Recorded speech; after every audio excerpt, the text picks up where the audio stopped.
নারায়ণগঞ্জের আলোচিত ৭ খুন মামলার প্রধান আসামি নূর হোসেন ও র্যাবের সাবেক ৩ কর্মকর্তা সহ ২৬ জনের ফাঁসির আদেশ, বাকিদের বিভিন্ন মেয়াদে সাজা। কাল সুইজারল্যান্ডের দাভোসে শুরু হচ্ছে বিশ্ব অর্থনৈতিক ফোরামের বার্ষিক সম্মেলন। যোগ দিতে ঢাকা ছেড়েছেন প্রধানমন্ত্রী শেখ হাসিনা। টানা কয়েক বছর রেমিটেন্স বাড়লেও কমেছে বিদায়ী বছরে। অবৈধ পথে টাকা পাঠানো ও অদক্ষ জনশক্তি রপ্তানিই কারণ, বলছে বিশেষজ্ঞরা। চট্টগ্রাম মেডিকেলে লাশ পরিবহন নিয়ে রমরমা অ্যাম্বুলেন্স বাণিজ্য। মৃত ব্যক্তির পরিবারের অসহায়ত্বকে সুযোগে ভাড়া নেওয়া হচ্ছে কয়েক গুণ, নির্বিকার কর্তৃপক্ষ। এবং মাঘের তীব্র শীতেও কাজের সন্ধানে খেটে খাওয়া নিম্ন আয়ের মানুষ, কর্মচঞ্চল রাতের ঢাকা।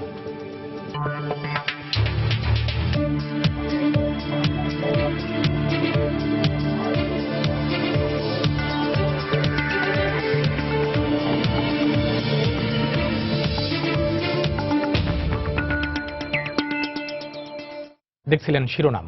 আমন্ত্রণ জানাচ্ছি দেশ ও দেশের বাইরের অর্থ বাণিজ্যের নানা খবর নিয়ে আমাদের নিয়মিত আয়োজন এ সময়ের বাণিজ্য। আর আপনাদের সঙ্গে আছি আমি কামরুল হাসান সবুজ। নারায়ণগঞ্জের আলোচিত ৭ খুন মামলার প্রধান আসামি নূর হোসেন এবং র্যাবের সাবেক ৩ কর্মকর্তা সহ ২৬ জনের ফাঁসি এবং ৯ জনকে বিভিন্ন মেয়াদে সাজা দিয়েছেন আদালত। সকালে নারায়ণগঞ্জের জেলা ও দায়রা জজ সৈকত এনায়েত হোসেন এ রায় ঘোষণা করেন। এর আগে সকাল ৯:৩০টার দিকে দুটি প্রিজন ভ্যানে কারাগার থেকে আসামিদের আদালতে আনা হয়। মামলার মূল ৩৫ আসামির মধ্যে পলাতক রয়েছেন ১২ জন। বাকি ২৩ আসামির মধ্যে আজ ১৮ জনকে নারায়ণগঞ্জ কারাগার থেকে আদালতে হাজির করা হয়। বাকিদের আনা হয় কাশিমপুর কারাগার থেকে। প্রায় ৩ বছর পর নারায়ণগঞ্জের আলোচিত ৭ খুন মামলার রায় ঘোষণা করা হয় আজ। গত বছরের ৩০ নভেম্বর রায়ের এদিন ধার্য করেন আদালত। এদিকে চাঞ্চল্যকর এই মামলার রায়কে কেন্দ্র করে নজিরবিহীন নিরাপত্তা বলয় গড়ে তোলা হয় আদালত চত্বর সহ পুরো নারায়ণগঞ্জেই। রায় ঘোষণার পর আসামিদের নিয়ে যাওয়া হয় কারাগারে।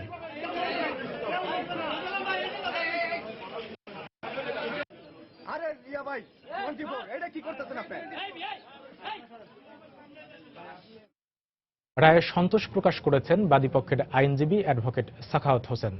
রায়ের প্রতিক্রিয়া দিতে গিয়ে তিনি বলেন, এ রায়ে ন্যায় বিচার প্রতিষ্ঠিত হয়েছে। এদিকে রায়ে নিহতের স্বজনরা সন্তোষ প্রকাশ করে দ্রুত শাস্তি কার্যকরের দাবি জানান। এছাড়া উচ্চ আদালতও যেন একই রায় বহাল রাখে সেই আশা প্রকাশ করেন স্বজনরা। প্রায় ২ বছর আমরা আন্দোলন সংগ্রাম করেছি, আইনি লড়াই চালিয়েছি। আজকে এই ২৬ জনের মৃত্যুদণ্ড এবং ৯ জনের বিভিন্ন মেয়াদে সাজা প্রদান করা হয়। এই বাদীপক্ষের আইনজীবী হিসাবে আজকে আমি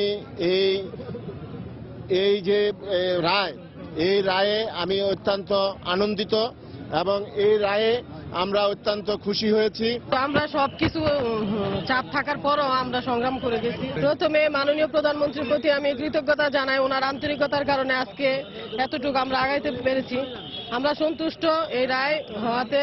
তবে আমরা চাই দ্রুত যাতে এই রায় কার্যকারিতা করা হোক এবং হাইকোর্টে যাতে এই রায়টা বহাল থাকে। আমরা সন্তুষ্ট রায়ে আজকে আমার বাবার আত্মার শান্তি হবে আমরা আশা করি। দ্রুত কার্যকর যেন হয় সেই আশায় আমরা আছি। এই মুহূর্তে নারায়ণগঞ্জের জেলা ও দায়রা জজ আদালত প্রাঙ্গণে আছেন রিপোর্টার খান মোহাম্মদ রুমেল ও আফজাল হোসেন। সেখানকার সর্বশেষ অবস্থা জানতে সরাসরি চলে যাচ্ছি তাদের কাছে। সবুজ, প্রায় ২ বছর ৯ মাস পরে মূলত আলোচিত ৭ খুন মামলার রায় ঘোষণা করলেন নারায়ণগঞ্জ জেলা ও দায়রা জজ সৈয়দ এনায়েত হোসেন। তিনি এই রায়টি ঘোষণা করেছেন সকাল ১০টার পরে। তো তিনি সংক্ষিপ্ত রায় দিয়েছেন। তিনি যেটি রায়ে বলার চেষ্টা করেছেন যে এই মামলায় মূলত ৩৫ জন আসামি রয়েছে, যার মধ্যে ২৩ জন আসামি গ্রেফতার রয়েছেন এবং বাকি ১২ জন আসামি পলাতক রয়েছেন।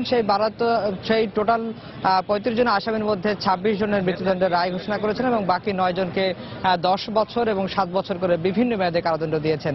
তো এখন যেটি প্রক্রিয়া হচ্ছে যে এই রায়ের বিরুদ্ধে এই রায়টি যখন পূর্ণাঙ্গ আকারে প্রকাশ করবেন জেলা ও দায়রা জজ, এই পূর্ণাঙ্গ রায় প্রকাশের পরে মূলত দুপক্ষের আইনজীবীদেরকে পূর্ণাঙ্গ রায়টি জানিয়ে দেওয়া হবে এবং এরপরে মূলত এই মামলার যে আসামি পক্ষ আছেন তারা সর্বোচ্চ আদালতে রায়ের বিরুদ্ধে আপিল করতে পারবেন এবং রাষ্ট্রপক্ষ থেকেও এই মামলার যে ২৬ জন আসামির মৃত্যুদণ্ডের রায় দিয়েছে সেই রায়টি অর্থাৎ ডেথ রেফারেন্সে আপিল করতে হবে এবং রাষ্ট্রপক্ষকে সেই আপিলটি করতে হয়। অর্থাৎ নিম্ন আদালত যখন কোনো মামলার রায় দেয়, কোনো ফাঁসির রায় হয়, সেই রায়টি মূলত উচ্চ আদালত থেকেই নিশ্চিত করতে হয়। সেই রায়টি নিশ্চিত করার জন্য রাষ্ট্রপক্ষ থেকে আবেদন করবেন এবং তারেক সাইদের আইনজীবী আমাদেরকে জানিয়েছেন যে এই রায়ে তারা ন্যায় বিচার পাননি এবং তারা সর্বোচ্চ আদালতে পূর্ণাঙ্গ রায় প্রকাশের পর আপিল করবেন।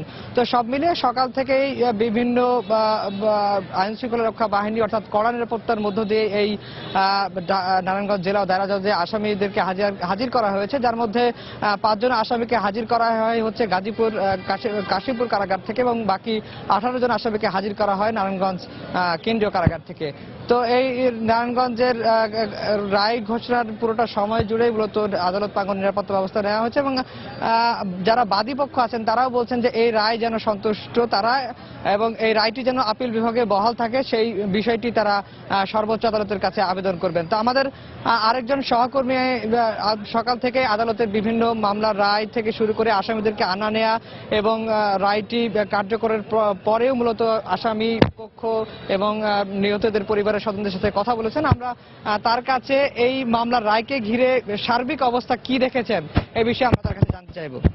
আফজাল, প্রথমে যেটি হচ্ছে যে আজকে রায় ঘোষণাকে কেন্দ্র করে আপনি দেখেছেন সকাল থেকে এই যে পুরো নারায়ণগঞ্জ জুড়েই জোরদার নিরাপত্তা ব্যবস্থা ছিল। বিশেষ করে এই আদালত চত্বরটিকে কেন্দ্র ধরে নিয়ে নারায়ণগঞ্জ জেলা জুড়ে নিরাপত্তা ব্যবস্থা জোরদার করা হয়েছিল এবং আপনি দেখেছেন যখন এই মামলার যে আসামি 23 জন আসামি গ্রেফতার ছিল 35 জনের মধ্যে, তো এদের মধ্যে 18 জনকে হচ্ছে নারায়ণগঞ্জ জেলা কারাগার থেকে এখানে নিয়ে আসা হয়েছিল। আর যে প্রধান আসামি যারা ছিলেন নূর হোসেন, তারেক সাইদ, মেজর বরখাস্ত আরিফ হোসেন, MM রানা, তাদেরকে কিন্তু কাশিমপুর কারাগার থেকে নিয়ে আসা হয়েছিল। তো তাদেরকে আনার সময় কিন্তু কঠোর নিরাপত্তা ছিল। আমরা দেখেছিলাম সামনে এবং পিছনে তিনটি করে মোট 6টি পুলিশের গাড়ি ছিল এবং নিরাপত্তার কারণে এই 5 জন আসামিকে 3টি প্রিজন ভ্যানে করে আনা হয়েছিল এবং এখানে যখন আনা হয় তাদেরকে নামানোর সময় জোরদার নিরাপত্তা ব্যবস্থা ছিল। আরেকটা বিষয় আফজাল, আপনি বলছিলেন যে এই যখন রায়টি ঘোষণা হয় তখন আপনি নিহতদের যারা স্বজন ছিলেন তাদের সঙ্গে কথা বলেছিলেন, আমিও কয়েকজনের সঙ্গে কথা বলেছিলাম। তো রায় ঘোষণার আগে কিন্তু তারা এক ধরনের শঙ্কার কথা বলছিলেন এবং তারা বলছিলেন যে এই মামলায় যারা আসামি যেমন নূর হোসেন কিংবা অন্যান্য যারা আছেন তারা হচ্ছে সামাজিকভাবে খুবই প্রভাবশালী এবং সে কারণে ন্যায় বিচার পাবেন কিনা এই ধরনের একটা শঙ্কার কথাও কিন্তু তাদের স্বজনরা বলছিলেন। কিন্তু আজকে আপনি দেখেন যে রায়টি এসেছে, রায়ে কিন্তু 26 জন আসামি সর্বোচ্চ সাজা হয়েছে এবং বাকি যারা আসামি আছেন তাদেরও বিভিন্ন মেয়াদে কারাদণ্ড হয়েছে। তো এ থেকে কিন্তু যে বিষয়টি বোঝা গেছে আসলে সামাজিকভাবে কার কি অবস্থান, আদালত কিন্তু সেসব দেখে রায় দেন না, সাক্ষ্য প্রমাণের ভিত্তিতে আদালত রায় দেন। তো আজকে যখন সবারই সাজা নিশ্চিত হয়েছে, আপনি একদিকে বলছিলেন যে আসামি পক্ষ তারা আপিল করবে এরকমটি জানিয়েছে, কিন্তু যারা বাদী পক্ষ কিংবা যারা ক্ষতিগ্রস্ত, যাদের স্বজন হারিয়েছেন, তারা সবাই কিন্তু এক ধরনের সন্তোষ প্রকাশ করেছেন। আর নিরাপত্তার বিষয় যেটি ছিল তা আমরা কিন্তু দেখলাম যে নিরাপত্তা পরিস্থিতি কিন্তু স্বাভাবিকই রয়েছে, অর্থাৎ বড় ধরনের কোনো বা ছোটখাটো কোনো ধরনের অপ্রীতিকর ঘটনাও ঘটেনি। এবং আপনি দেখেছিলেন যে আজকে রায় ঘোষণাকে কেন্দ্র করে আদালত চত্বরে সাধারণ মানুষজন কিংবা বিচার প্রার্থী তাদেরকেও প্রবেশ করতে দেওয়া হয়নি। তো তারপরে এই আলোচিত 7 খুন মামলার রায় ঘোষণা কি আসে, কৌতূহলী মানুষজন কিন্তু আদালত চত্বরের বাইরেও ভিড় জমিয়েছিলেন। তো এত কিছুর মধ্যেও সবকিছু মিলে যে বিষয়টি হয়েছে সুষ্ঠুভাবে রায়টি ঘোষণা করা হয়েছে। তো এখন হচ্ছে যে বাকি যে আইনি প্রক্রিয়াগুলো রয়েছে, আপিল করার কথা কিংবা এই যে বিচারিক আদালত থেকে রায়টি এসেছে এটি উচ্চ আদালতকে জানানো, ডেথ রেফারেন্স জারি করা, ডেথ রেফারেন্স জারির পরে হয়তো আপিল করলে আপিল চলবে, আর না হলে হয়তো রায় কার্যকরের বিষয় সেই বিষয়গুলো আসবে। তো সেই আইনি প্রক্রিয়াগুলোর জন্য এখন হয়তো অপেক্ষা করতেই হবে। রুমেল, আপনাকে ধন্যবাদ। দর্শক শুনছিলেন যে আমাদের আরেকজন সহকর্মী খান মোহাম্মদ রুমেল, তিনি এই মামলার রায়কে কেন্দ্র করে বাসবাতি আইনি প্রক্রিয়াগুলো আমাদেরকে জানাচ্ছিলেন। তো বলা চলে যে এই সংক্ষেপে যদি আরেকবার যারা দর্শক এই মুহূর্তে টিভির সামনে এসেছেন তাদেরকে যদি আমি আরেকবার এই নারায়ণগঞ্জ চাঞ্চল্যকর 7 খুন মামলার রায়ের সংক্ষেপে জানিয়ে দিই যে এই মামলায় 35 জন আসামির মধ্যে 26 জনকে মৃত্যুদণ্ড দিয়েছেন এবং বাকি 9 জনকে বিভিন্ন মেয়াদে কারাদণ্ড দিয়েছেন। প্রধান আসামি নূর হোসেন এবং র্যাবের যে কর্মকর্তারা রয়েছেন তাদেরকে মৃত্যুদণ্ডের রায় দিয়েছেন। এখন অপেক্ষা শুধুমাত্র উচ্চ আদালতে এই মামলাটির আপিল নিষ্পত্তির দিকেই। তো এই ছিল আসলে নারায়ণগঞ্জের জেলা ও দায়রা জজ আদালত থেকে নারায়ণগঞ্জ 7 খুন মামলার সবশেষ খবর। সবুজ। দর্শক, 26 জনকে ফাঁসির আদেশ দিয়ে নারায়ণগঞ্জের আলোচিত 7 খুন মামলার রায় ঘোষণা করা হয়েছে আজ। সেই মামলারই নানা দিক জানাচ্ছিলেন আমাদের সহকর্মী আফজাল হোসেন এবং খান মোহাম্মদ রুবেল। আগামীকাল সুইজারল্যান্ডের দাভোসে শুরু হচ্ছে বিশ্ব অর্থনৈতিক ফোরামের 4 দিনব্যাপী 47তম বার্ষিক সম্মেলন। এই সম্মেলনে শিল্প, বাণিজ্য, বিনিয়োগ, উন্নয়ন ও নিরাপত্তা এই 5 বিষয়ের উপর গুরুত্ব আরোপ করে পরবর্তী করণীয় নির্ধারণ করা হবে। উন্নয়নের বিভিন্ন ক্ষেত্রে বাংলাদেশ সাফল্য অর্জন করায় প্রধানমন্ত্রী শেখ হাসিনাকে বিশেষ অতিথি হিসেবে এই সম্মেলনে আমন্ত্রণ জানানো হয়েছে। সুইজারল্যান্ডের দাভোস থেকে আরো জানাচ্ছেন আমাদের প্রতিনিধি মোহাম্মদ লুৎফর রহমান বাবু। ওয়ার্ল্ড ইকোনমি ফোরামে সম্মেলনে যোগদান দিতে প্রধানমন্ত্রী বিশ্বের বিভিন্ন দেশের সরকার ও রাষ্ট্রপ্রধানের সঙ্গে বিভিন্ন গুরুত্বপূর্ণ বিষয় নিয়ে বৈঠক করবেন বলে জানা গেছে। প্রধানমন্ত্রীর এই আগমনকে স্বাগত জানিয়ে ইউরোপিয়ান আওয়ামী লীগের নেতৃবৃন্দ প্রত্যাশা করছেন প্রধানমন্ত্রী বাংলাদেশের অর্থনৈতিক উন্নতি এবং অগ্রগতির কথা এখানে তিনি বলবেন এবং গুরুত্বপূর্ণ যে বিষয়গুলো রয়েছে, যে ইস্যুগুলো রয়েছে, সেই বিষয়গুলো নিয়ে বিশ্ব নেতৃবৃন্দের সাথে তিনি আলোচনা করবেন। বাংলাদেশের যে উন্নতি হয়েছে এটা আকৃষ্টই জননেত্রী শেখ হাসিনাকে দাওয়াত করা হয়েছে এই কনফারেন্সে স্পেশাল অতিথি হিসাবে এবং তিনি এখানে প্রধান ভূমিকা পালন করার মধ্যে একজন থাকবেন বলে আমরা জানতে পেরেছি। বাংলাদেশকে কিভাবে সাহায্য বিভিন্ন দেশ করতে পারে এবং বাংলাদেশকে কিভাবে সোনার বাংলা গড়ে তোলা যায়, মেইনত এই কাজের জন্য উনি ডোভাসে এই ঠান্ডা এই বরফের মধ্যে আসছেন দেশের জন্য। 4 দিনের এই সম্মেলনে বিশ্বের বিভিন্ন দেশের 3000-এর অধিক ব্যবসায়ী ও রাজনৈতিক নেতৃবৃন্দ বিশ্বের বিভিন্ন গুরুত্বপূর্ণ ইস্যু নিয়ে আলোচনা করবেন। ওয়ার্ল্ড ইকোনমি ফোরামের 47তম বার্ষিক সভায় 2017 সালের নেতৃত্বের জন্য 5টি চ্যালেঞ্জের উপর গুরুত্ব আরোপ করা হবে। 70টি দেশের সরকারের প্রতিনিধি দল ছাড়াও জাতিসংঘ মহাসচিব অ্যান্তোনিও গুতারেস এতে যোগদান করবেন বলে জানা গেছে।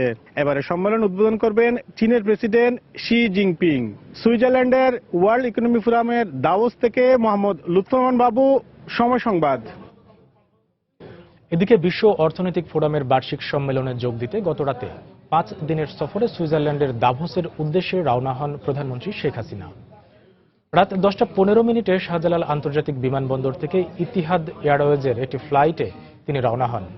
বিমানবন্দরে প্রধানমন্ত্রীকে বিদায় জানান 3 বাহিনীর প্রধান ও মন্ত্রিপরিষদের সদস্যরা।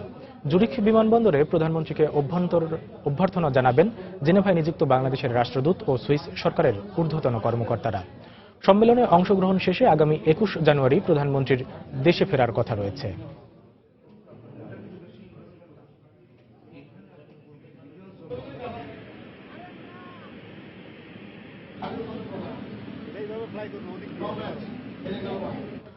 গত কয়েক বছরে বাংলাদেশ থেকে বিভিন্ন দেশে অভিবাসনের পাশাপাশি প্রবাসী আয় বাড়লেও বিদায়ী বছরে কমেছে রেমিটেন্স। হুন্ডি সহ অবৈধ পথে টাকা পাঠানো, মার্কিন ডলারের দরের পার্থক্য এবং অদক্ষ জনশক্তি রপ্তানির কারণেই রেমিটেন্স কমেছে বলে মত বিশেষজ্ঞদের। এই প্রবণতাকে উদ্বেগজনক উল্লেখ করে বিষয়টি খতিয়ে দেখার পাশাপাশি আয় বাড়ানোর প্রক্রিয়া সহজ করতে কেন্দ্রীয় ব্যাংকে উদ্যোগ নেওয়ার তাগিদ দিয়েছে প্রবাসী কল্যাণ মন্ত্রণালয়। প্রসূন আশিসের রিপোর্ট।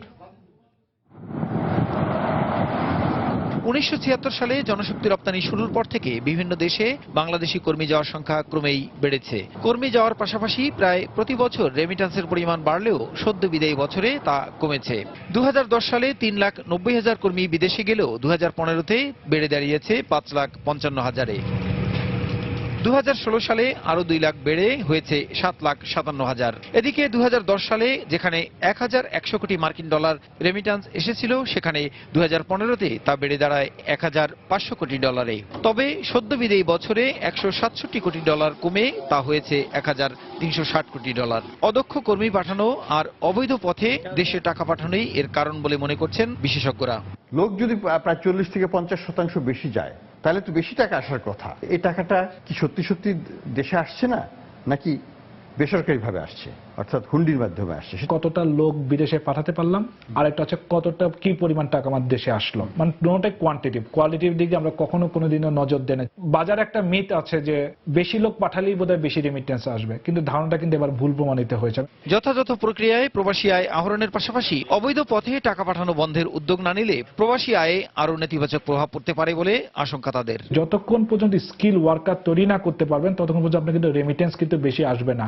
ইউরোপিয়ান ইউনিয়ন পরোক্ষ প্রেসার তৈরি করছে অবৈধ বাংলাদেশি যারা আছেন তাদেরকে ফেরত পাঠানোর ক্ষেত্রে। এটা রেমিটেন্সে নেগেটিভ এফেক্ট হবে। আমাদের যে প্যারালাল মার্কেট, ডলারের যে রেটটা আছে সেটা 82 টাকা থেকে 83 টাকার মতো, আর ইন্টারব্যাংক মার্কেটে কিন্তু এটা এখনো বড় জোর 78 টাকা পাওয়া যায়।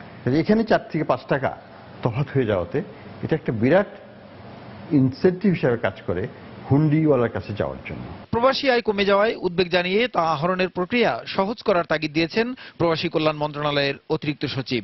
হয়তো টাকা আসছে ইনফরমাল চ্যানেলে টাকা আসছে, যে ব্যাংকগুলো আমাদের রেমিটেন্স নিয়ে আসে এদেরকে আরো তৎপর হতে হবে, আরো জনবান্ধব করতে হবে। অন্য যে মাধ্যমগুলো দিয়ে আপনার টাকা আসছে সেটাও বাংলাদেশ ব্যাংক ভেবে দেখতে পারে। এখন থেকে বিভিন্ন দেশের চাহিদার কথা মাথায় রেখে অদক্ষ কর্মীর তুলনায় দক্ষ, আধাদক্ষ ও পেশাজীবী কর্মী পাঠানোর উদ্যোগ নেওয়ার কথাও বলেন এই কর্মকর্তা। আমরা সেটাও লক্ষ্য রেখে। প্রসূন আশিস, সময় সংবাদ, ঢাকা। চলতি অর্থবছরের প্রথম 6 মাসে বার্ষিক উন্নয়ন কর্মসূচির প্রায় 30% বাস্তবায়িত হয়েছে। এছাড়া অর্থবছর শেষে দেশের জিডিপি প্রবৃদ্ধি হবে 7.5% কাছাকাছি। গতকাল রাজধানীর শেরেবাংলা নগরে এনইসি সম্মেলন কক্ষে আয়োজিত এক সংবাদ সম্মেলনে এসব কথা জানান পরিকল্পনামন্ত্রী আ.হ.ম মুস্তফা কামাল। পরিকল্পনামন্ত্রী জানান, চলতি অর্থ বছরের 27 লাখ মানুষের কর্মসংস্থান হবে, যার মধ্যে 7 লাখ মানুষ পাড়ি জমাবে প্রবাসে। দেশের শ্রমবাজারে ভারসাম্য আনার উদ্দেশ্যেই সরকার বেকার জনগোষ্ঠীর কর্মসংস্থানের বিষয়টি গুরুত্বের সঙ্গে দেখছে বলেও জানান মন্ত্রী। সংবাদ সম্মেলনে এক প্রশ্নের জবাবে হুন্ডির মাধ্যমে অর্থ আসার পরিমাণ বেড়ে যাওয়ায় রেমিটেন্স প্রবাহ কমেছে দাবি করে পরিকল্পনামন্ত্রী এর দায় চাপালেন মোবাইল ব্যাংকিং সেবাদানকারী প্রতিষ্ঠানগুলোর উপর।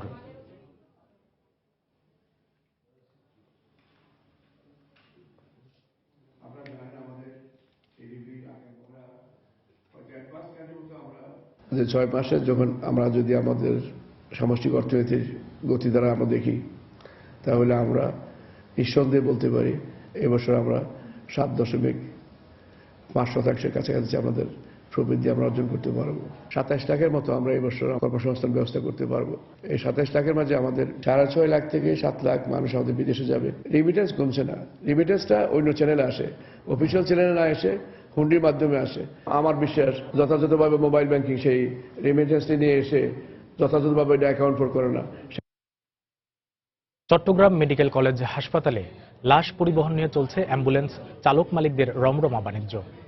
মৃত ব্যক্তির পরিবারের অসহায়তার সুযোগে সিন্ডিকেটের মাধ্যমে জিম্বি করে হাতিয়ে নেওয়া হচ্ছে নির্ধারিত ভাড়ার কয়েক গুণ বেশি টাকা। হাসপাতাল ও মর্গকে ঘিরে থাকা দালালদের দৌরাত্ম্য ঠেকাতে তদারকি বা কোনো উদ্যোগও নেই কারণ। নূর জামাল আতিকের ক্যামেরায় শফিকুল আলমের প্রতিবেদন। 1 কিলোমিটারের দূরত্বে তারা ভাড়া হওয়ার কথা 500 টাকা, সেখানে তারা 2000 টাকা আমার কাছ থেকে দাবি করছে। নিকট আত্মীয়ের লাশ পরিবহনে অ্যাম্বুলেন্স ভাড়া করতে এসে মৃত ব্যক্তির স্বজনরা এভাবেই জানালেন নানা দুর্ভোগের কথা। 1 থেকে 1.5 কিলোমিটার দূরত্বে লাশ বহনে চালকরা ভাড়া দাবি করেন 2000 টাকার বেশি। মালিক সমিতির অধীনে 70টিরও বেশি যে অ্যাম্বুলেন্স রয়েছে তা সিন্ডিকেটের মাধ্যমে পরিচালিত হওয়ায় নেই নির্দিষ্ট কোনো ভাড়ার তালিকা। এই সুযোগে জিম্মি করে হাতিয়ে নিচ্ছে অতিরিক্ত টাকা। সিএনজিতে মিটার সিস্টেম যেটা করছে ওটা করলে আর ভাড়া লিস্টও লাগে না, ওই যেটুকু পরিমাণ যাবে ওটুকু পরিমাণ ওদের ভাড়াটা দিয়ে দেওয়া যায় আর কি। মিটারের কার্যকারিতা যদি বাড়ানো হয় আর কি। সাধারণ এসি, আইসি সহ 5 ধরনের অ্যাম্বুলেন্স রয়েছে। অতিরিক্ত ভাড়া আদায়ের বিষয়টি অস্বীকার করলেও সমিতির নেতারা জানালেন অ্যাম্বুলেন্সের মান ভেদে ভাড়া নির্ধারণ করা হয়। মূলত আমার ভাড়া বেশি যে কথাটা বলা হয়, আমাদেরকে যাচাই করতে হবে আসলে আমরা কোন ধরনের গাড়ি চাচ্ছি। বাইরের বিষয় হওয়ায় এ ব্যাপারে তেমন কোনো তদারকি নেই হাসপাতাল কর্তৃপক্ষের। তদারকির ক্ষেত্রে একই অবস্থা পুলিশের ট্রাফিক বিভাগেরও। এটা আইন শৃঙ্খলা প্রয়োগকারী সংস্থারা এটা করতে পারেন, সিভিল সার্জন ইনি এটা করতে পারেন, তবে আমি করতে পারি আমার হসপিটালের ভিতরে যতটুকু। আমরা এটা দেখবো যাতে হয়রানির শিকার না হয় অন্তত যাত্রীরা, বা একটা পরিবার একটা বড় ক্ষতি হয়ে গেছে, তারপরে যদি আবার আর্থিকভাবে একটা দণ্ডি চলে যায় এ তো খারাপ। আমি নিয়ে দরকার বসে একটা নীতিমালা করা যায় কিনা সমিতিভুক্ত লোকদের আমি একবার ডাকবো। হাসপাতাল থেকে একেবারে কাছে চকবাজার, পাঁচলাইশের মতো এলাকায় অ্যাম্বুলেন্স ভাড়া করলেই দিতে হয় সর্বনিম্ন 2000 টাকা। 2 কিলোমিটারের বেশি দূরত্ব হলে 3000, আর এর বেশি হলে মৃত ব্যক্তির স্বজনদের কাছে ইচ্ছে মতো টাকা আদায় করা হয়। শফিকুল আলম, সময় সংবাদ, চট্টগ্রাম। মাঘ মাসের তীব্র শীতেও খেটে খাওয়া মানুষের বিশ্রামের সুযোগ নেই। রাজধানী ঢাকায় শীতের রাতগুলোতে কর্মচঞ্চল স্বল্প আয়ের মানুষ। ঢাকার বাজারগুলো তারাই জাগিয়ে রাখেন রাতভর। জীবিকার টানে কাজের উদ্দেশ্যে বের হয়ে সংগ্রাম করে চলেছেন অবিরত।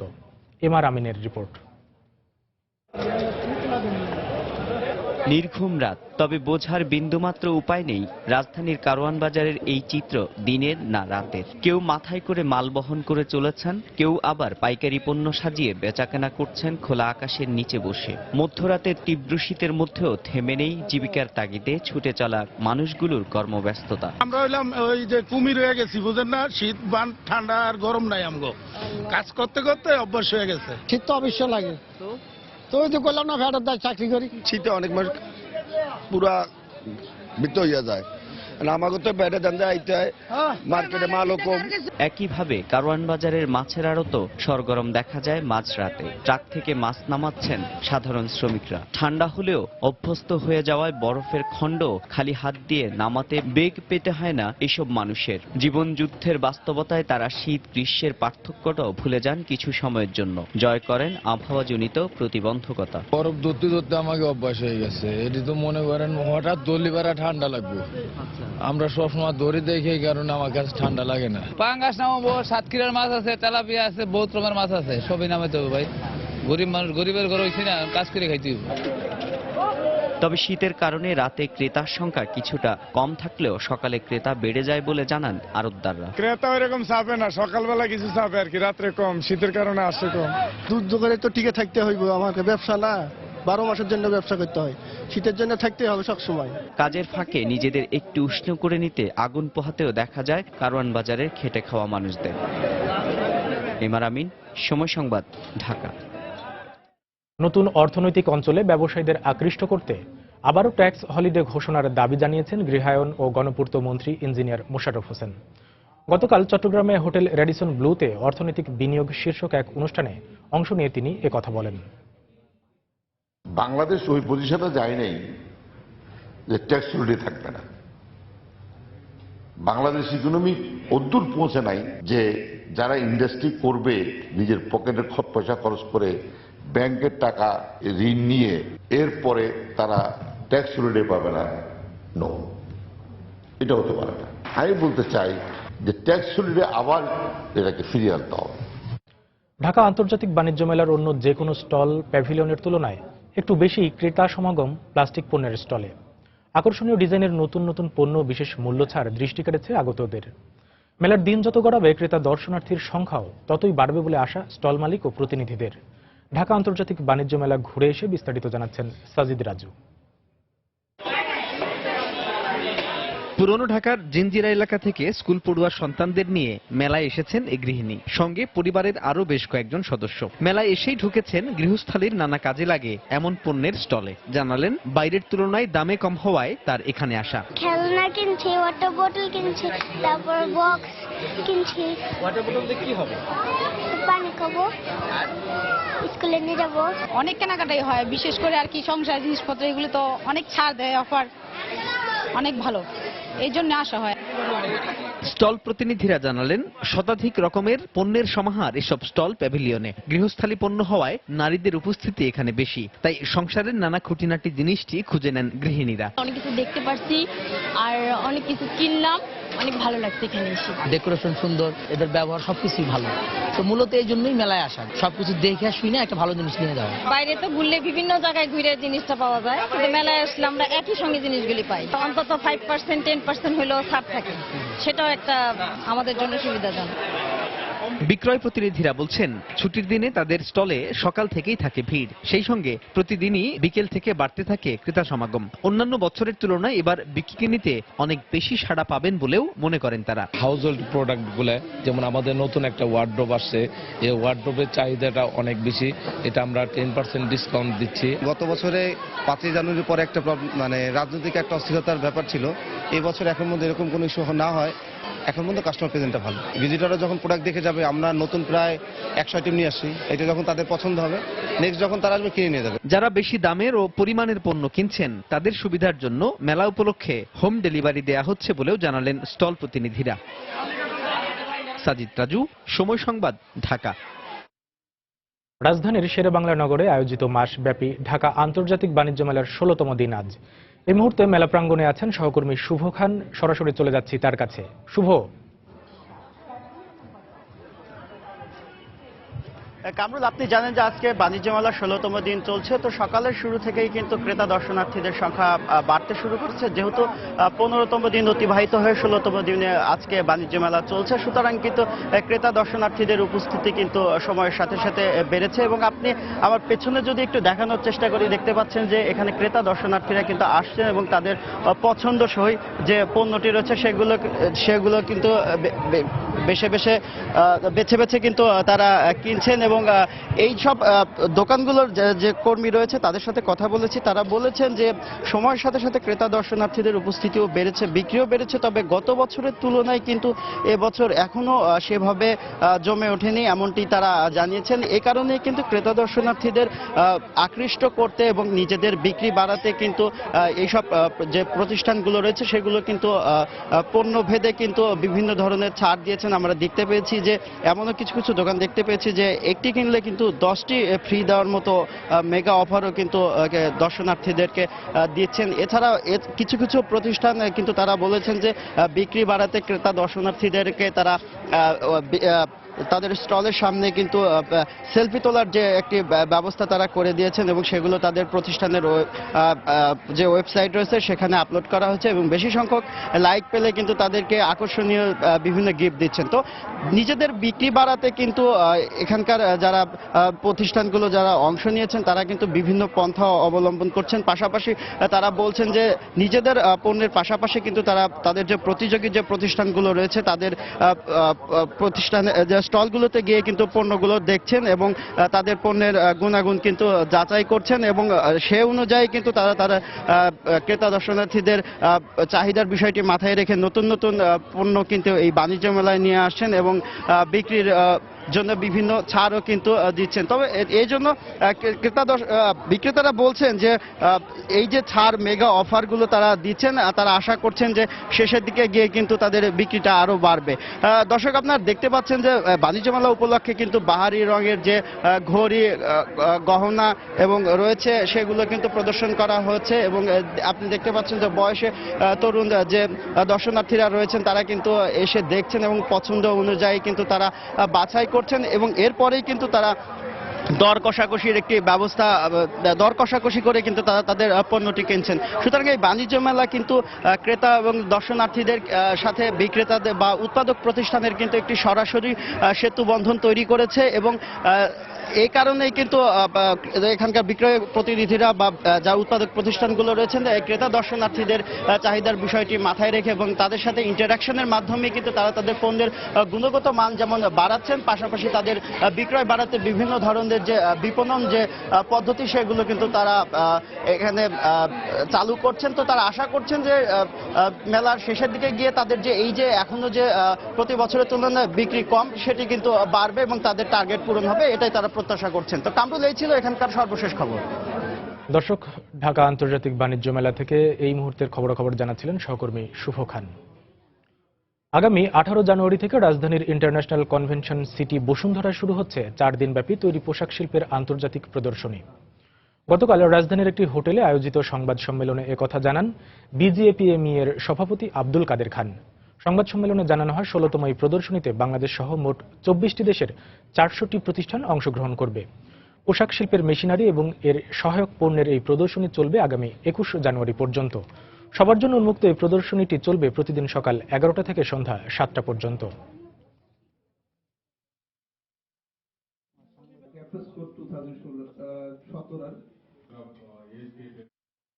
নাব্য হারিয়ে সরু হয়ে গেছে চাঁদপুরের ডাকাতিয়া নদী। এতে ঝুঁকি নিয়ে চলাচল করছে বিভিন্ন নৌযান। শুধু তাই নয়, পণ্যবাহী নৌযান থেকে মালামাল ওঠানামানো ব্যাহত হচ্ছে। এ কারণে ঘাট শ্রমিক সহ ব্যবসায়ীদের দুর্ভোগে বেড়েছে। তাই নদীর নাব্য ফেরাতে সরকারের সহযোগিতা চেয়েছেন ব্যবসায়ী নেতারা। ফারুক আহমেদের তথ্য ও ছবি নিয়ে ডেস্ক রিপোর্ট। মেঘনা মোহনা থেকে চাঁদপুর শহরকে বিভাজন করেছে ডাকাতিয়া নদী। এর এক প্রান্তে নতুন বাজার, অন্য প্রান্তে পুরান বাজার। কিন্তু এই নদীর প্রবেশ মুখেই পুরান বাজার প্রান্তে জেগে উঠেছে বিশাল চর, ফলে শুরু হয়ে গেছে ডাকাতিয়া নদী। এতে এখন কোনো মতে চলাচল করছে বিভিন্ন নৌযান। আর সবচেয়ে দুর্ভোগে পড়েছেন পাইকারি ব্যবসা কেন্দ্র পুরান বাজারের ব্যবসায়ীরা। এতে নদী থেকে পণ্য ওঠানামা মারাত্মকভাবে ব্যাহত হচ্ছে। সর হয়ে দাও না, আমরা মালটাল উঠাতে পারি না, আমদানি রপ্তানি উঠাতে আমার সমস্যা হয়। নদী পথে চলতে ফিরতে সমস্যা হয়, যে নৌকা বড় নৌকা তো তোমার খালি নৌকাতে ঠেকে থাকা লস এবং ট্রলার, যাত্রী ট্রলার যাতায়াত করতে পারছে না। এই চরটা যদি সরকার কোনো ক্রমে কাটিয়ে দিত আমাকে খুব উপকার হইতো। এই অবস্থায় বিষয়টিকে গুরুত্ব দিয়ে দ্রুত ড্রেজিং করার দাবি জানালেন এই ব্যবসায়ী নেতা। সরকার যদি ড্রেজিং করে, এটাকে একটা সুরাহা করে ড্রেজিং করে দেয়, তাহলে আমাদের ব্যবসা বাণিজ্য প্রসার হবে, আমাদের আমদানি রপ্তানিতে আমরা সুযোগ সুবিধা পাবো। বিআইডব্লিউটি এর এই কর্মকর্তা জানালেন, পানি উন্নয়ন বোর্ডের সহযোগিতায় দ্রুত জরিপ শেষ করে ড্রেজিং করা হবে। আমরা পানি উন্নয়ন বোর্ডের সহযোগিতায় যৌথ একটা জরিপ করবো এবং খুব দ্রুতই আমরা ড্রেজিং কার্যক্রম গ্রহণ করবো এবং আশা করি নাব্যতা ফিরে আসবে। চাঁদপুরের মেঘনা মোহনা থেকে ডাকাতিয়া নদীর উৎস। এর একটি শাখা কুমিল্লার লাকসাম 14 গ্রাম হয়ে ফেনী নদীতে, আরেকটি শাখা লক্ষ্মীপুরের রায়পুর হয়ে দক্ষিণে মেঘনা নদীর সাথে মিলিত হয়েছে। সময় সংবাদ, চাঁদপুর। কর্তৃপক্ষের দায়িত্বহীনতার কারণে চোরা কারবারিদের হাত থেকে রক্ষা পাচ্ছে না ভোলার উপকূলীয় এলাকার সংরক্ষিত বনাঞ্চল। চোখের সামনেই সবুজ বেষ্টনী কেটে পোড়ানো হচ্ছে ইটভাটার জ্বালানি হিসেবে। এভাবে চলতে থাকলে উপকূলের পরিবেশ বিপর্যয়ের মুখে পড়বে বলে আশঙ্কা সচেতন মহলের। নাসিরউদ্দিন লিটনের তথ্য ও উৎপল দেবনাথের ছবিতে ডেস্ক রিপোর্ট। দ্বীপ জেলা ভোলাকে প্রাকৃতিক ঝড় জলোচ্ছ্বাস থেকে রক্ষা, ভূমিক্ষয় রোধ ও নতুন চর স্থায়ী করতে সাগরকূলে সবুজ বনের প্রাচীর গড়ে তোলে বন বিভাগ। ইতোমধ্যে 90,000-এর বেশি হেক্টর এলাকাতে সংরক্ষিত বন ঘোষণা করে সব ধরনের গাছ কাটার ওপর নিষেধাজ্ঞা জারি করা হয়। সরকারের এ নিষেধাজ্ঞা উপেক্ষা করে চোরা কারবারিরা নির্বিঘ্নে ধ্বংস করছে সবুজ বন, আর অবৈধ ইট ভাটায় এসব কাঠ পুড়িয়ে নষ্ট করছে পরিবেশ। তজুমুদ্দিনের চর জহিরুদ্দিন ও মনপুরার কলাতলির চরে বাগান উজাড় করে গড়ে উঠছে বসতি। গাছগুলো কাটিয়ে নিয়ে যায়, এরা নিয়ে আপনার ওই বিক্রি লাগে তো 90% গাছ কাটতেছে বৃক্ষলা লাগা, এবং ওই যে মনে করেন নেতা কর্মীরা বিরিকিলা যে সমস্ত গাছগুলো নেয় দিনের বেলায় আইয়ে লোকজন নিয়ে আয়া কাইটা হয় যারা লোড দিয়ে যার স্থানে তেতে নিয়ে যায় আর। সবুজ বেষ্টনী উজাড়ের মাধ্যমে বন ও পরিবেশ দুটোই নষ্ট হচ্ছে উল্লেখ করে বন ধ্বংসকারীদের বিরুদ্ধে কঠোর পদক্ষেপের দাবি সচেতন মহলের। প্রতিনিয়ত একটি চক্র সুনির্দিষ্টভাবে এই গাছ কেটে সেগুলো পাচার করে নিয়ে যাচ্ছে, যেটা বন বিভাগের কাছে স্থানীয় প্রশাসনের কাছে ওপেন, এবং এই চক্রটির কারণেই হচ্ছে কিন্তু আমাদের পরিবেশের উপর ভারসাম্য কিন্তু আমরা হারিয়ে ফেলছি।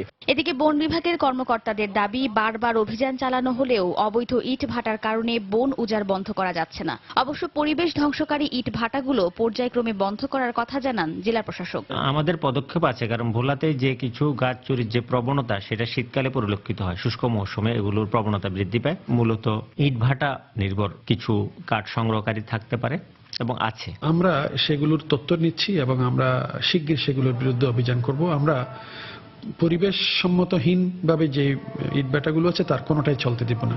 জেলার সাগরকূলের 35টি চরে প্রায় 93,000 হেক্টর সংরক্ষিত বন রয়েছে, আর বনদস্যুদের কবল থেকে এসব রক্ষার জন্য বন বিভাগের 14টি বিট ও 12টি কেন্দ্র রয়েছে। সময় সংবাদ, ভোলা।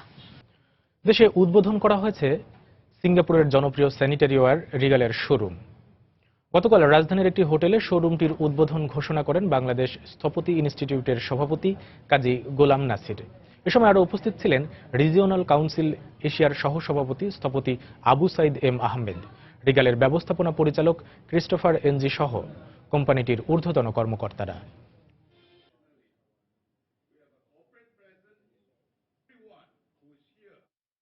দেশের বাইরের অর্থ বাণিজ্যের খবর।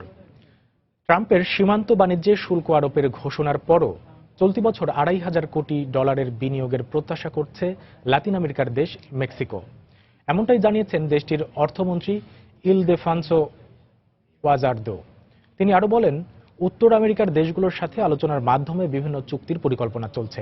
তবে ফোর্ডের মেক্সিকোয় বিনিয়োগ থেকে সরে যাওয়া অঞ্চলটিকে কিছুটা লোকসানের সম্মুখীন করবে বলেও জানান তিনি।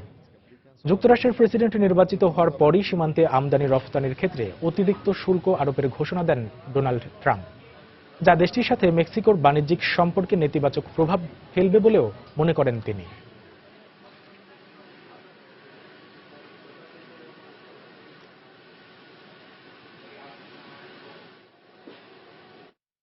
যুক্তরাষ্ট্রের বিমান নির্মাতা প্রতিষ্ঠান বোয়িং এর কাছ থেকে 100টি ম্যাক্স 737 মডেলের বিমান কিনে নিচ্ছে ভারতের স্পাইস জেট। এ বিষয়ে বোয়িং এর ভাইস চেয়ারম্যান রে কন্নার জানিয়েছেন, অর্ডার দেওয়া নতুন বিমানগুলো পরিবেশ বান্ধব। চাহিদা বাড়ায় বিমান অর্ডার বাড়িয়েছে এশিয়ার বিভিন্ন এয়ারলাইন্স। এর আগে ইউরোপের বিমান নির্মাতা প্রতিষ্ঠান এয়ারবাসের কাছ বিমানের অর্ডার দিয়েছে ইন্টারগ্লোব, ইন্ডিগো, গো এয়ার।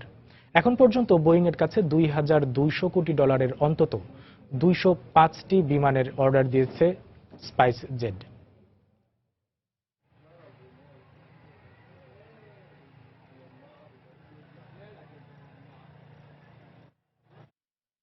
আগামী 5 বছর রাশিয়ার জিডিপি প্রবৃদ্ধি 1.5% স্থিতিশীল থাকবে, এমনটা জানিয়েছে আন্তর্জাতিক মুদ্রা তহবিল।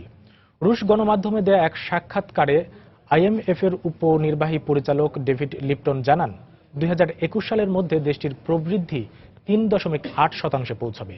তবে এজন্য রুশ সরকারের নীতি নির্ধারণী পর্যায়ে পরিবর্তন, পুনর্গঠন, অবকাঠামো খাতের উন্নয়ন জরুরি, যা দেশটিকে আন্তর্জাতিক বিশ্বের সাথে তাল মেলাতে সহায়তা করবে। চলতি বছর বর্তমান অর্থনৈতিক অবস্থা, ব্যবসার পরিবেশ ও আঞ্চলিক উন্নয়নে সরকারের সবচেয়ে বেশি গুরুত্ব দেওয়া উচিত বলেও জানায় আইএমএফ। রাশিয়া যুক্তরাষ্ট্রের সম্ভাব্য নিষেধাজ্ঞা মানিয়ে নিতে পারবে বলে জানিয়েছেন দেশটির প্রেসিডেন্টের মুখপাত্র। সম্প্রতি মার্কিন কয়েকজন সিনেটর মস্কোর বিরুদ্ধে জ্বালানি সহ কয়েকটি নিষেধাজ্ঞার দাবি তোলার পর এমন প্রতিক্রিয়া ব্যক্ত করেন রাশিয়ান মুখপাত্র দিমিত্রি পেসকভ। তার মতে রাশিয়া এক্ষেত্রে ক্ষতিপূরণের অন্য কোনো পথ ঠিকই বের করে নিতে পারবে। তবে এমন সিদ্ধান্ত যুক্তরাষ্ট্র রাশিয়া সম্পর্ককে ক্ষতিগ্রস্ত করার সাথে সাথে আন্তর্জাতিক জ্বালানি বাজারেও নেতিবাচক প্রভাব ফেলবে বলেও জানান তিনি। Such as directional drilling or logging services, downhole equipment such as mud motors role in the drilling of a well. এবার জানিয়ে দেব ঢাকা স্টক এক্সচেঞ্জের লেনদেন পরিস্থিতির খবর। চলে যাচ্ছে ডিএসসির অফিসিয়াল ওয়েবসাইটে। দর্শক, লেনদেনের শুরুতেই জানিয়ে দেব সূচকের অবস্থা। তো আজ এখন পর্যন্ত 3টি সূচকই ঊর্ধ্বমুখী রয়েছে। তো সার্বিক মূল সূচক ডিএসসি এক্স ইন্ডেক্স 13 দশমিকের কিছু পয়েন্ট বেশি 13 পয়েন্টের কিছু বেশি বেড়ে দাঁড়িয়েছে 5436-এ। সরিয়া ভিত্তিক সূচক এখন পর্যন্ত প্রায় 410 পয়েন্টের মতো বেড়ে দাঁড়িয়েছে 1258 পয়েন্টে, এবং বাছাই সূচক ডিএসসি 30 ইন্ডেক্স 2 পয়েন্টের বেশি বেড়ে এখন পর্যন্ত রয়েছে 1936 পয়েন্টের উপরে। তো দর্শক, দেখা যাচ্ছে 3টি সূচকই ঊর্ধ্বমুখী প্রবণতার মধ্যে দিয়েই আজ লেনদেন চলছে এখন পর্যন্ত। তো এখন পর্যন্ত লেনদেনকৃত শেয়ারের মধ্যে দাম বেড়েছে 145টি শেয়ারের, এবং দাম কমেছে 67টি শেয়ারের, এবং দাম অপরিবর্তিত আছে 31টি শেয়ারের। এবং টাকার অঙ্কে যদি দেখা যায়, লেনদেন হয়েছে এখন পর্যন্ত 154 কোটি টাকার শেয়ার লেনদেন হয়েছে। দর্শক, আমরা এরপরে চলে যাচ্ছি ডিএসসির যে টপ 20 শেয়ারের অবস্থা জানাতে। টপ 20 শেয়ারের শীর্ষেই দেখা যাচ্ছে বেক্সিমকো আছে সবচেয়ে ওপরে, এক নম্বরে আছে তালিকার, এবং এই শেয়ারটি এখন লেনদেন হচ্ছে 36 টাকা 80 পয়সায়।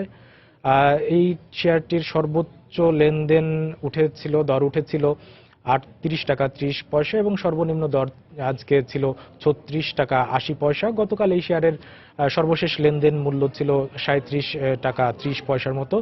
দর্শক, এই টপ 20 তালিকার দ্বিতীয় অবস্থানে আছে বারাকা পাওয়ার। এই শেয়ারটি এখন লেনদেন হচ্ছে 39 টাকা 80 পয়সা। সর্বোচ্চ দর উঠেছিল 40 টাকা 10 পয়সা, এবং সর্বনিম্ন 38 টাকা 90 পয়সাতেও বিক্রি হয়েছে এই শেয়ারটি, এবং গতকালকে এই শেয়ারের সর্বশেষ মূল্য ছিল 40 টাকা 20 পয়সা। তালিকার তৃতীয় নম্বরে আছে সেন্ট্রাল ফার্মাসিউটিক্যালস লিমিটেড। এই শেয়ারটির বর্তমান লেনদেন হচ্ছে 24 টাকা 50 পয়সা, এবং সর্বোচ্চ লেনদেন মূল্য উঠেছিল 25 টাকা 10 পয়সা, এবং সর্বনিম্ন 23 টাকা 70 পয়সাতেও লেনদেন হয়েছে, এবং গতকালকের সর্বশেষ মূল্য ছিল 23 টাকা 40 পয়সা।